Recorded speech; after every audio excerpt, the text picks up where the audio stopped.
Welcome to Healing Your Family Legacy, here on the Experience of the Soul podcast channel. Innovative, evidence-based recovery that helps to identify intergenerational trauma, allowing for freedom and embracement of the healing process. Today, episode 143, Being a Yes Parent. And now your host, Dr. Donna Bevan-Lee. And this is Dr. Donna. Welcome to my podcast.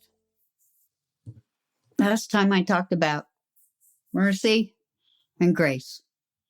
And I think it's apropos to have that be a lead into my talk today about parenting. Because you really need a lot of mercy and grace if you're going to be a good parent.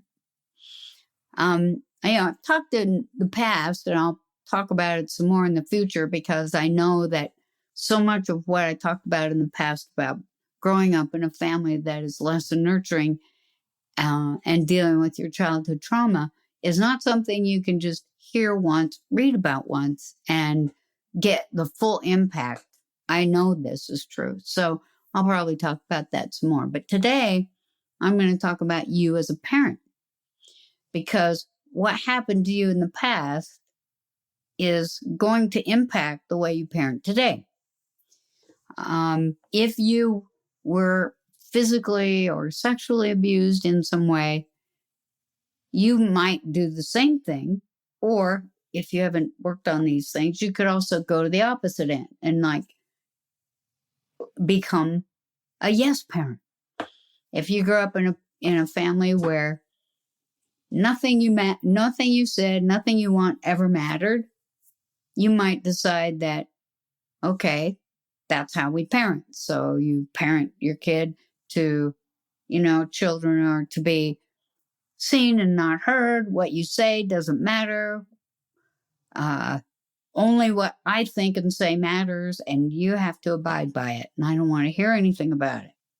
You might become that parent, or you become the parent who drops everything. They're doing every important thing that they're trying to deal with in order to give total 100% time, attention, and energy to the child. Now, one might sound negative and one might sound positive. Believe me, I don't believe that one is negative and one is positive. I think finding a place in the middle where you can say no sometimes is really important. There's also a place in the middle where you can acknowledge your child's reality and go with it. What I've noticed a lot is I know many people who have young children, and I notice that there are cultural realities when parenting comes into play. And I've noticed that, people want to be yes parents, what you call yes parents. They want to be able to say yes to every thought, every whim, every desire that their child has. And so, wow, I've really noticed blowing up on social media how it's like these extravaganza birthday parties for little kids who it doesn't matter to them. In fact, they might feel overwhelmed and kind of scared if they've got all this stuff going on, when they're even too young to participate or understand it. And any kind of celebration, like Christmases. It's like, we're going to give them every single thing that they want, every toy that they want. We're going to take them and we're going to see Santa Claus in different places. We're going to, fly to New York to go to the big toy store there. This happened. This is ridiculously out of control, in my opinion. Okay. Not just because it's it's just over the top kind of thing. But the message that it gives to a child is, it's scary for kids to think that they're in charge. Now, of course, they want to be in charge. They want to stay up every night and watch TV. They want to, eat ice cream for every meal. If they have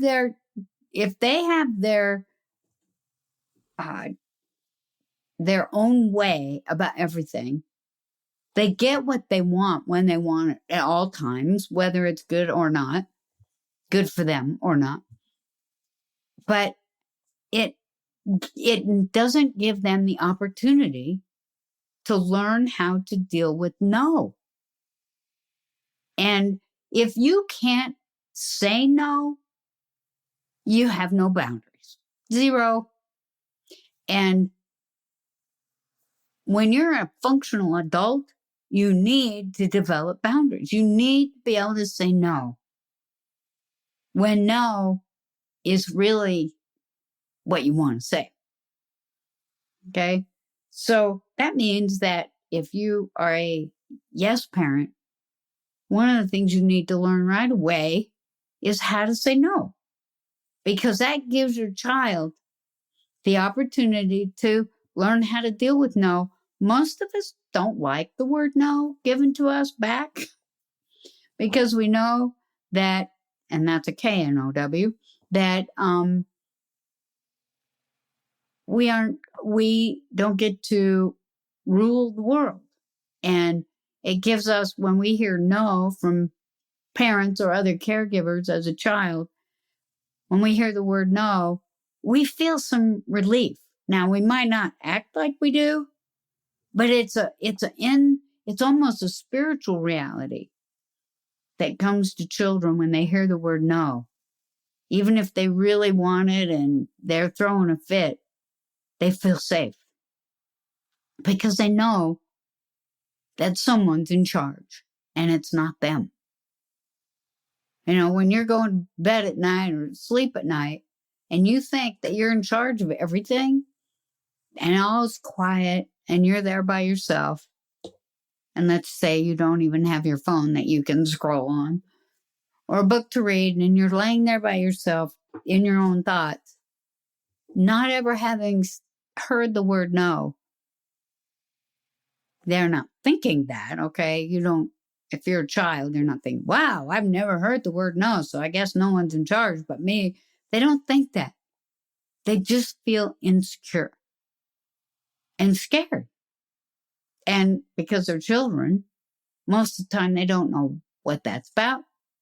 And if you ask, what are you afraid of? They don't know, but they're afraid. They're anxious. And we have an epidemic of kids who are experiencing high anxiety. Anxiety, like the number one problem that kids have today, little kids and adolescents. It's like all through college, really. Anxiety. And you wonder so pandemic did not help in the experience of children who were growing up during the pandemic. It was awful for them, especially like adolescents, early adolescents. Do you remember being in junior high or what we call middle school now? Not fun. It wasn't even fun for kids that looked like they had it all together and had all the, trappings, I guess what you call popular kids. Not fun. Okay. Trying to negotiate all those, arriving at school, thinking about, okay, what's going to happen today? Did I get my homework done right? Oh, geez, did I remember my homework? Because, your brain's not completely formed then. So oftentimes, I didn't remember about that project I was supposed to do. Who am I going to sit with in the lunchroom today, most importantly? Who's my friend today, most importantly? All that social interaction and negotiating and, those are really important skills. All right. So if you were going through that during the epidemic of COVID, you probably have some issues around socialization, plain and simple. Now, if you had a big family, you were probably already working that out anyway. But even with that, family is your friend, or they're not, depending on the age and the time and the situation. But I think a lot of the anxiety is that kids growing up in that generation never heard the word no. If they had problems at school, they would, and I'm not saying all parents, all kids, okay? But we had a cultural phenomenon going on where if the kid got in trouble at school, the teacher was to blame. The teacher had to like do something to make it better. Sometimes teachers lost their jobs. Sometimes teachers got put on probation. Talk about what you used to call the permanent record. It's like, who wants to be a teacher? Like some kid walks up and bops you in the face and you get fired for it. Or some kid is, failing a class. It's because you're not teaching them right. Okay. So kids were growing up without having to hear the word no or to start being accountable in those ways that build on each other so that they become emotionally and psychologically resilient enough to hear the word no when they are adults. If they didn't get that, then when they're told no now, or, you're responsible or you're accountable or we're going to hold you accountable for that thing that you did, they're baffled and confused and they get angry. And they want to turn around and sue people too. They want to turn around and make sure that you don't, your job is gone or whatever. Come on. This is not helpful for children not to hear the word no. Now, I know because I was a parent. And, well, I am a parent. There were times when I really wanted to say yes because it would have been so much easier than to deal with the disappointment and anger of my kid. First of all, it hurt my heart when he got so disappointed. I just wanted to make it better. I wanted to give him exactly what he wanted because it hurt me to see his disappointment. As parents, it's a good thing to say the word no because that you're setting a boundary. You're teaching children how to set boundaries. But that emotional boundary, that's a tough one when it comes to your own kids. And vice versa.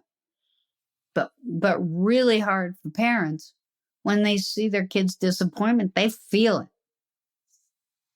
Or they see their child anger. They feel it. Even if you have great boundaries, it's really hard to be thinking about your boundaries when your kid's melting down in front of you.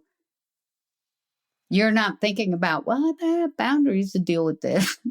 What they're going through right now is really important. So, I was able to do that a few times when my child was growing up. But most of the time, it was tough. But I did it anyway. I still said no when I knew no was the appropriate response. I've talked about this experience before when my son, at like age 15 or 14 or something like that, announced to me that he was going to go with friends to a weekend rock festival. And I'm not talking about geology here. I'm talking about, music. He's going to do this with his friends. And no, you're not going to do that. What? You're the worst mother in the world. Blah, blah, blah, blah. It went on and on and on and on. And I was able to get a boundary. And, it's when you have a boundary, you're thinking about, I've said this before too. It's when you are thinking about who is doing what, when, where, and who belongs to, then you're getting a boundary. And so I was listening and I was thinking, it really sucks to be your age. It was really hard to be your age. I wasn't saying this out loud, mind you. Okay? Because that would have just fueled fire. I was thinking it because I really wanted to figure out a way to drop everything I was doing and go to the rock concert. Well, when you're a single mother, you have a lot of things going on. To drop everything you're doing and take a bunch of kids to a rock concert for a weekend is unrealistic and expensive. So no, that wasn't going to happen. But I was thinking about, wow, I remember what it was like when I was your age. I remember what it was like when I got the first invitation from a boy to go to the movies and was told no. Oh my God, I thought my heart would break. And the humility was over the top. How am I going to tell him this? Oh, I can't go because my mommy and daddy won't let me. And that was me, right? It's like, oh, wow. You guys don't have a clue about what's real these days. I mean, you could just hear yourself, or if you have kids, you might have heard it if they're teenagers, but it all starts when they're young, when they're toddlers. No, you can't stay up past your bedtime. No, you can't have ice cream with every meal. No, you can't play in the street. No. Okay. It's like you can't go to Disneyland every week. Like when and those are big things, but I mean, there's a lot of times that you can say no to your toddler and to your young child to help them learn to be resilient enough so that when they grow up and find out that, the world doesn't really care. If it's going to be no, it's going to be no. No, you can't drink and drive. And if you do, you go to jail and lose your license. Or worse, you could go to prison because maybe you caused someone's death. And no, it doesn't matter if you think you're special. You're still going to suffer the consequences. Now, that would not be a fun consequence for anyone, but for people who have learned how to deal with the consequences of their own behavior and how to hear the word no without melting down. The first few times, okay, you might melt down if you're a little kid and you really want that ice cream cone. But as you get older, you're more able to accommodate the word no. If you've already had to accommodate the word no from things that aren't life-changing. And then even as an adult, when you say mess up and you do something that is, you say or do something that's going to have harsh consequences, you might not enjoy it. You might try and, throw yourself at the mercy of whoever it is, but at least you'll understand, yeah, I did that and now I'm fired, or now I'm in jail, or now I've lost my license, or now I'm in trouble because I forgot my wife or my husband's birthday, or, it's like, it's okay to hear the word no and to learn how to accommodate and be resilient when you don't get everything that you want. Or when you are dealing with harmful consequences or painful consequences for your own behavior. I've said this before too. Every behavior has a consequence. I don't care what the behavior is. It's like, if you just say whatever you say and whatever you do might have consequences. It will have consequences. The question is, are there going to be harmful consequences? Are they going to be positive consequences? Like when I'm cleaning the house every week. We clean our house every Saturday, come hell or high water, and we clean it from top to bottom. There's 2 old women who live here. How dirty do you think we in this house? Not very, because we're both neatniks to start with. And we clean the house from top to bottom every Saturday. And our friends, they laugh. They just think we're funny. It's like, oh, gee, I forgot you had to clean the museum. Or, things like, oh, yeah, your house is so dirty. We don't even like to come over there. We hear it all the time. But for us, it's like we know that that's just our deal. That's how we live our lives. And that's how we are in this world. And that's how it is. Are there consequences to that behavior? Well, turns out there's some positive consequences to that behavior. It gives us joy. And we don't have to worry if, people don't drop in at our house. And that's a good thing, because that's not something I personally appreciate. Well, unless it's from my family, my kid, anyway. But if they happen to show up, they're, it's like, it's all ready for them. It's like they get to walk in, they get to have a clean place to stay, they get, it's like they get their own space. It's pretty cool. Are there harmful consequences for that? No. Because, we're at the age where we're pretty much in the house or going out on a really early walk, because all the working people like we used to be, I still do work on Fridays, but all the working people like we used to be can only have recreation. Their primary recreation days are Saturday and Sunday. So we decide, well, they're going to need that time to recreate. So I think we'll just hang out at home or go on a really early walk or something so we can still get our exercise. But, no harmful consequences there. Now, if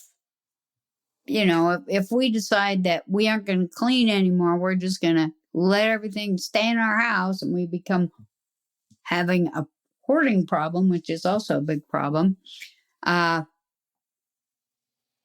we might have harmful consequences for that. We might not, but the chances are pretty good that we will. I've been inside a hoarder house or two, and I'll tell you what, there's consequences. First of all, the smell will knock you down,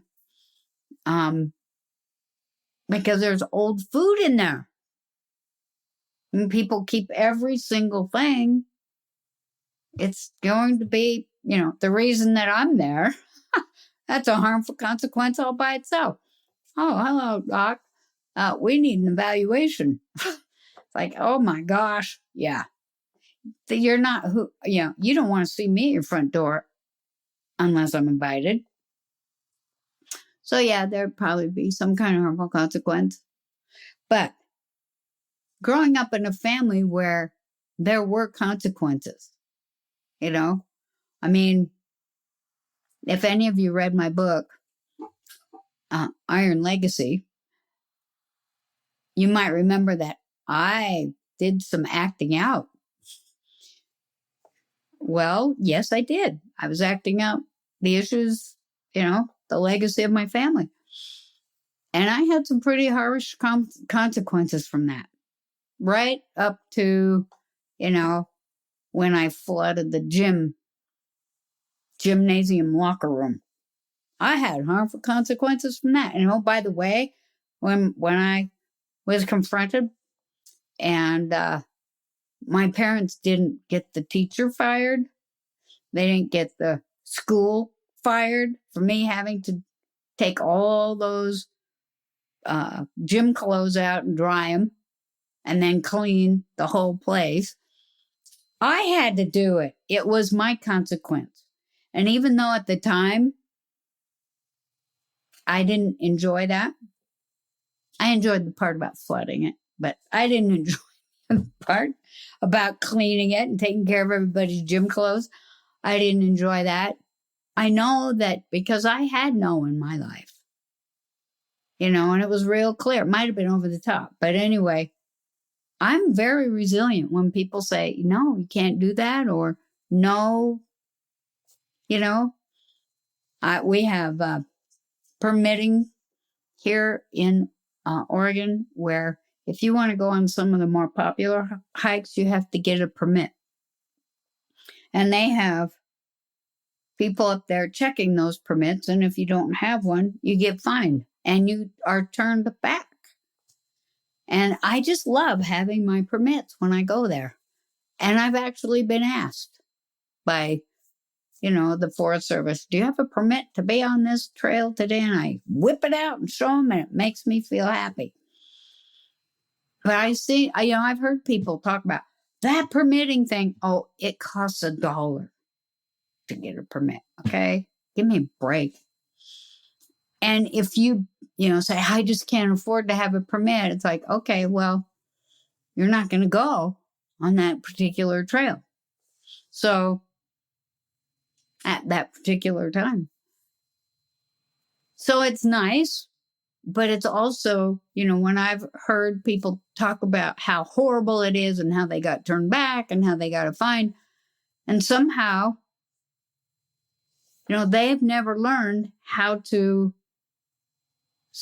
hear the word no, how to acknowledge that they're part of a bigger picture here. It's not just about them. And that somehow, talked about this too, it's one of my favorites, they're entitled to do whatever they want without consequence. Well, that's not real. There are consequences for everything. Everything you say and everything you do. And there's even some internal consequences for what you think. Because if you're resentful and angry, it's going to show. You walk around, people will avoid you like the plague, and depression sets in, and anxiety sets in, and there's no way that you're ever going to have mercy because you don't think you deserve it, or you wouldn't ask for it, or that you're not going to have grace. Okay, so what I'm saying is that for parents, say no to your kids, please. And even if no one said no to you and you think that it was fine, just really check that. Okay? Yes. When I ask people, do you think you're entitled to this? People who are entitled say yes. But I'm here to tell you that all behaviors have consequences. And even if you're entitled and you think that you can have whatever you want, whenever you want it, do whatever you want, whenever you want, and however you want without consequence, well, you're probably in for a big surprise. So think about that. There's, you can watch it on TV because God knows everything's on TV, or on your phone. You can see what happens. So say no to your kids. Help them build resilience because they need it. Thank you for listening to Healing Your Family Legacy here on the Experience of the Soul podcast channel. This channel is made possible because of listeners just like you. If you would like to support the channel with your tax-deductible contribution on an ongoing basis or through a one-time gift, head over to experienceofthesoul.com/support. Healing Your Family Legacy is copyright 2023, Dr. Donna Bevan-Lee, all rights reserved. Our theme music is composed by Dave Croft and used with permission. The Experience of the Soul podcast channel is a production of 818 Studios.